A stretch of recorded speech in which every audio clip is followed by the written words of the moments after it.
Doctor ortho Ayurvedic oil and capsule. अब दर्द भी घुटने टेकेगा।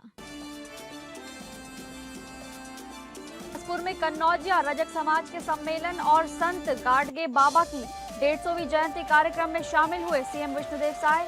कार्यक्रम में सीएम साय ने कई विकास योजनाओं की घोषणा की।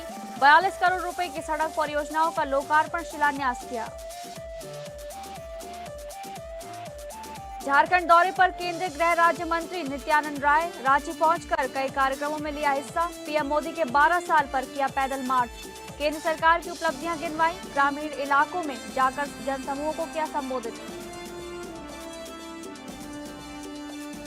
महाराष्ट्र में नए शैक्षणिक स्तर के पहले दिन सीएम फडणवीस ने किया पनवेल के परिषद स्कूल का दौरा। सीएम फडणवीस ने विद्यार्थियों से किया संवाद। शैक्षणिक सामग्री भी वितरित की।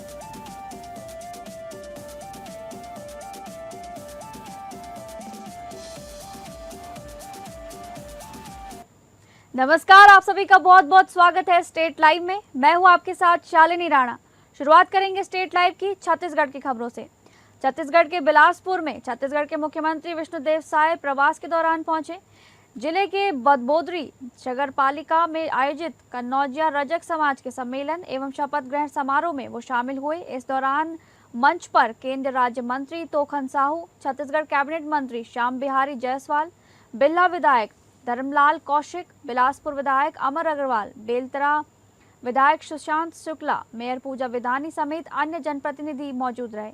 मुख्यमंत्री विष्णुदेव साय ने बोदरी में आयोजित कन्नौजे रजक समाज के सम्मेलन में अलग अलग घोषणाएं की, जिसमें कन्नौज रजक समाज की सामुदायिक भवन निर्माण के लिए 60 लाख रुपए दिए गए। संत गाडगे भवन के लिए 25 डिसमिल जमीन देने की घोषणा की गई। संजय कुर्मी समाज के सामुदायिक भवन के लिए भी 60,000 रुपए का योगदान है। धमनी चाकर भाटा में मिडिल स्कूल का हाई स्कूल के नयन नगर पालिका परिषद बोदरी को एयरपोर्ट के समीप खेल मैदान की घोषणा की गई। बोदरी के जोरा तालाब का सौंदर्यीकरण कराने की भी घोषणा की गई है। वर्मा समाज के सामुदायिक भवन के लिए 20 लाख रुपए देने की भी घोषणा की गई है। समाज के द्वारा संत बाबा गाडगे की 150वीं जयंती के अवसर पर यहाँ पर समारोह का आयोजन था, जिसमें हम सब लोग आमंत्रित थे। और बाबा स्वच्छता के बहुत पक्षधर थे। वो एक हाथ में झाड़ू और एक हाथ में मिट्टी का बर्तन लिए चलते थे और स्वयं गांव में जाकर गली की सफाई करते थे। शिक्षा पर भी उनका बड़ा जोर था और नशाखोरी और कर्जखोरी इसके भी वो सख्त खिलाफत थे। तो आज उनकी जयंती मना रहे हैं, तो सार्थकता इसी है कि उनके बताए हुए मार्गों पर हम सब लोग चलें। इसी कड़ी में मुख्यमंत्री विष्णुदेव साय बिलासपुर जिले के बोदरी में आयोजित संत शिरोमणि गाडगे बाबा की 150वीं जयंती शपथ ग्रहण एवं सम्मान समारोह में शामिल होने पहुंचे थे, जहां मुख्यमंत्री ने संत गाडगे बाबा की प्रतिमा पर माल्यार्पण कर उन्हें नमन किया और उनके बताए सेवा, स्वच्छता, सामाजिक समरसता तथा मानव कल्याण के मार्ग पर चलने का आह्वान किया। इस अवसर पर मुख्यमंत्री साय ने लगभग 42 करोड़ रुपए की लागत की सड़क परियोजनाओं का लोकार्पण एवं शिलान्यास किया। उन्होंने कहा कि मजबूत सड़क अधोसंरचना विकास की आधारशिला है और इन परियोजनाओं से क्षेत्र में आवागमन की सुविधा बढ़ने के साथ आर्थिक गतिविधियों को भी नई गति मिलेगी। मुख्यमंत्री ने अपने संबोधन में कहा कि संत गाडगे बाबा का संपूर्ण जीवन समाज सुधार, स्वच्छता और मानव सेवा के लिए समर्पित रहा। उन्होंने छुआछूत, अंधविश्वास और सामाजिक कुरीतियों के विरोध संघर्ष कर समाज को नई दिशा दी। उनके विचार आज भी उतने ही प्रासंगिक हैं और एक बेहतर समाज के निर्माण के लिए प्रेरणा प्रदान करते हैं। मुख्यमंत्री ने आगे कहा कि प्रधानमंत्री नरेंद्र मोदी के नेतृत्व में संचालित स्वच्छ भारत मिशन संत गाडगे बाबा के स्वच्छता और जन जागरण के संदेश को जन जन तक पहुंचाने का कार्य कर रहा है। मुख्यमंत्री साय ने इस अवसर पर क्षेत्र के विकास के लिए कई महत्वपूर्ण घोषणाएं भी की। उन्होंने कन्नौजे रजक समाज के सामुदायिक भवन निर्माण के लिए 60 लाख रुपए तथा संत गाडगे भवन निर्माण हेतु 25 डिसमिल भूमि उपलब्ध कराने की घोषणा की। साथ ही संडई कुर्मी समाज के सामुदायिक भवन के लिए भी 60 लाख रुपए और वर्मा समाज के सामुदायिक भवन के लिए 20 लाख रुपए स्वीकृत किए गए।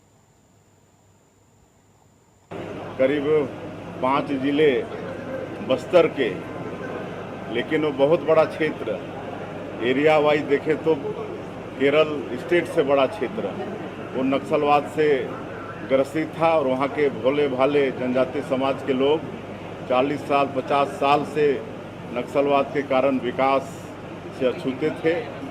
लेकिन सौभाग्य का विषय कि जब डबल इंजन की सरकार हुई और माननीय प्रधानमंत्री श्री नरेंद्र मोदी जी का आशीर्वाद मिला, हमारे केंद्रीय गृह मंत्री अमित शाह जी का आशीर्वाद मिला, उनकी दृढ़ इच्छा शक्ति हुई, तो हम लोग जवानों के अदम्य साहस और उस क्षेत्र की जनता के समर्थन के कारण ऐसा लगता था कि नक्सलवाद कभी समाप्त होगा कि नहीं, उसको समाप्त करने में सफल हुए हैं।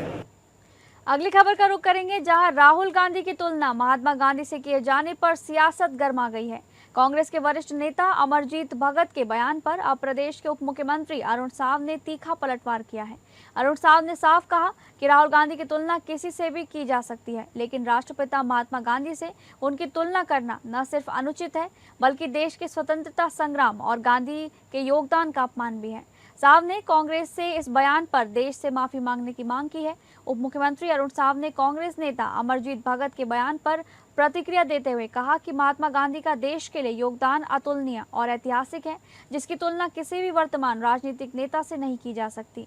साव ने कहा कि राहुल गांधी का राजनीतिक जीवन लगातार असफलताओं से भरा रहा है और कांग्रेस पार्टी लगातार चुनाव हारने के बावजूद आत्ममंथन करने को तैयार नहीं है। उन्होंने आरोप लगाया कि कांग्रेस में एक परिवार के प्रति अंधभक्त के कारण ऐसे बयान दिए जा रहे हैं।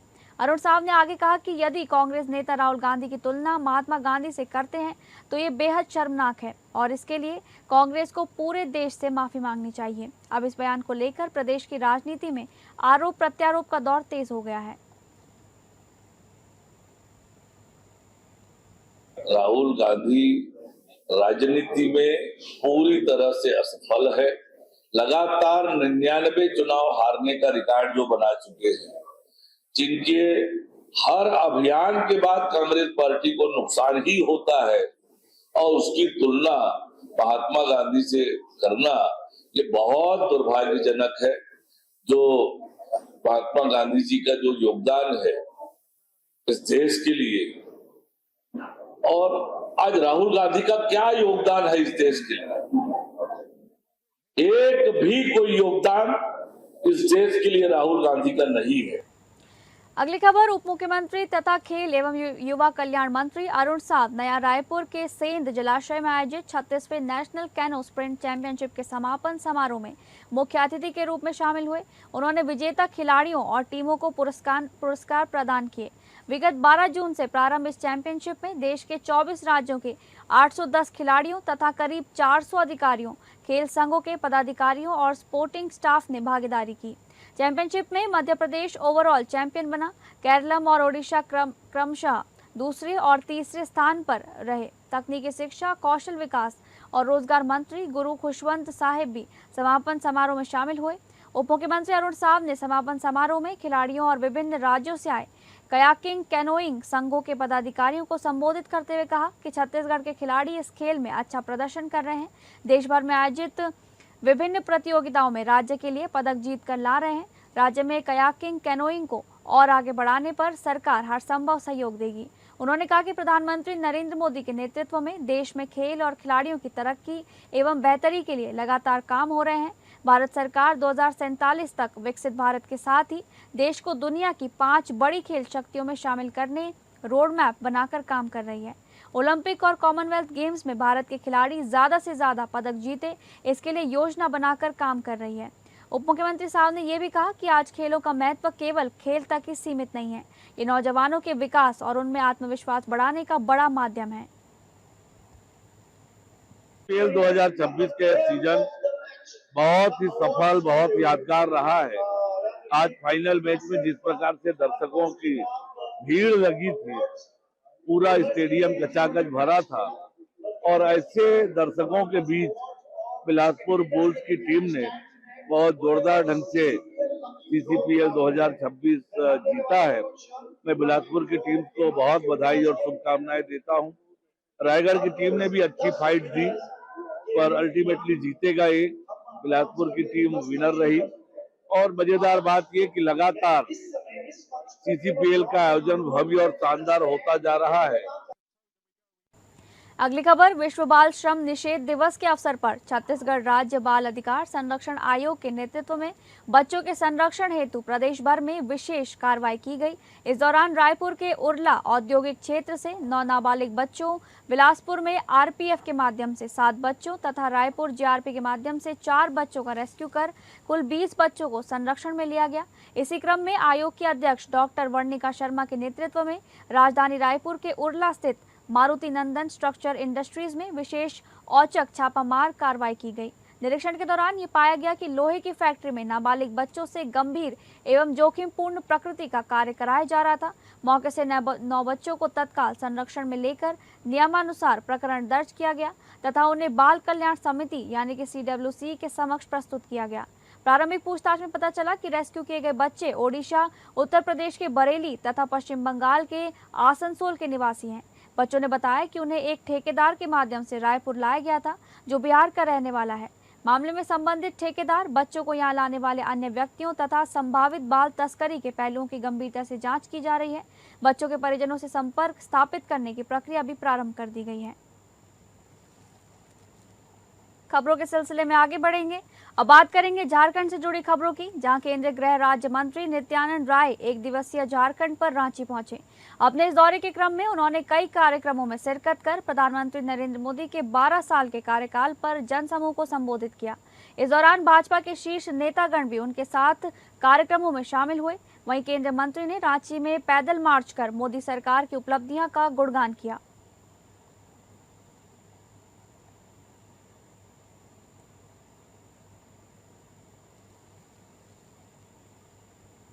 अगली खबर, रामगढ़ जिले के अरगड्डा इलाके में अवैध कोयला खनन हादसे में 4 मजदूरों की हुई दर्दनाक मौत मामले की जानकारी मिलते ही राज्य के पूर्व मुख्यमंत्री एवं नेता प्रतिपक्ष बाबूलाल मरांडी ने घटनास्थल पहुंचकर मृतक देवा बेदिया, डब्लू बेदिया, किशोर रवानी और आशीष घटवार के पीड़ित परिजनों से मुलाकात की। वहीं परिजनों से बातचीत कर घटना की विस्तृत जानकारी लेते हुए उन्होंने पीड़ित परिवार को हर संभव सहयोग का आश्वासन दिया। इसी बीच नेता प्रतिपक्ष ने कहा कि चारों मजदूरों की असमय मृत्यु अत्यंत दुखद एवं चिंताजनक है। बाबूलाल मरांडी ने कहा कि रामगढ़ में बंद पड़ी खदान में एक व्यक्ति के गिरने के बाद उसे बचाने गए 4 लोगों की दम घुटने से मौत सिर्फ एक हादसा नहीं, बल्कि प्रशासनिक लापरवाही, भ्रष्ट तंत्र और संवेदनहीन व्यवस्था द्वारा की गई सामूहिक हत्या जैसी प्रतीत होती है।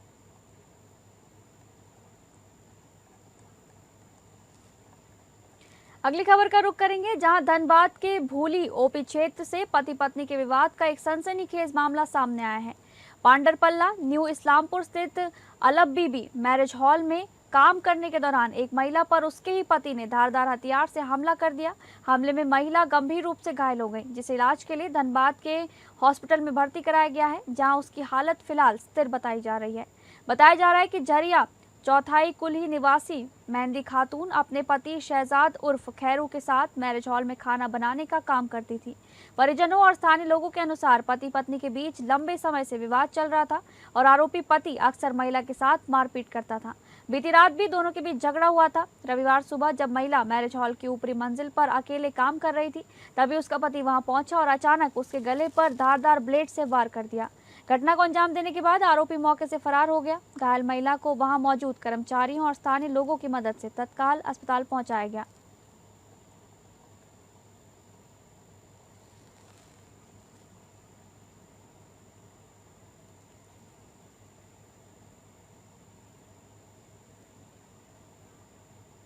अब बात करेंगे महाराष्ट्र से जुड़ी खबरों की, जहां नए शैक्षणिक स्तर के पहले ही दिन महाराष्ट्र के मुख्यमंत्री देवेंद्र फडणवीस ने पनवेल तालुका के वहाल स्थित जिला परिषद स्कूल का दौरा कर विद्यार्थियों का स्वागत किया।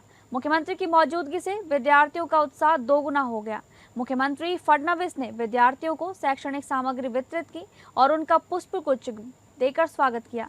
इस दौरान उन्होंने विद्यार्थियों के साथ खुलकर संवाद किया तथा शिक्षा, सपनों और भविष्य के लक्ष्यों पर चर्चा की। विद्यार्थियों ने भी मुख्यमंत्री से विभिन्न विषयों पर प्रश्न पूछे और अपने विचार साझा किए।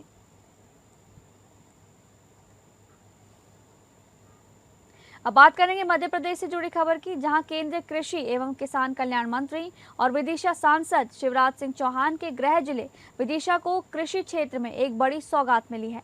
विदिशा के ग्राम बेरखेड़ी जेतू में कृषि विज्ञान केंद्र का शुभारंभ किया गया। इस अवसर पर केंद्रीय मंत्री शिवराज सिंह चौहान ने कहा कि जिस प्रकार इंसानों और पशुओं के लिए अस्पताल आवश्यक होते हैं, उसी तरह फसलों के लिए भी वैज्ञानिक उपचार और मार्गदर्शन की जरूरत होती है।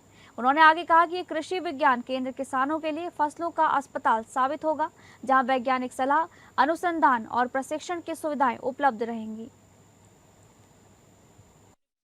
उनका अभिनंदन। लेकिन कितने दिन प्रधानमंत्री रहे, इससे भी ज्यादा महत्वपूर्ण है काम कैसा किया। उनके नेतृत्व में देश में जो बदलाव आया है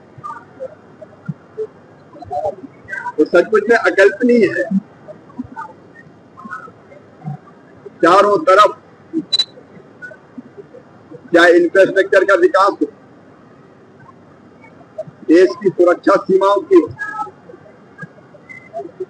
आंतरिक सुरक्षा का मामला हो, देश की कृषि हो, माताएं बहनें हो, किसान, युवा, महिलाएं, गरीब, सबके कल्याण के उन्होंने अद्भुत काम किए और इसके कारण आज वो देश की जनता के दिल में बसते हैं। तो फिलहाल स्टेट लाइव में बस इतना ही। नमस्कार।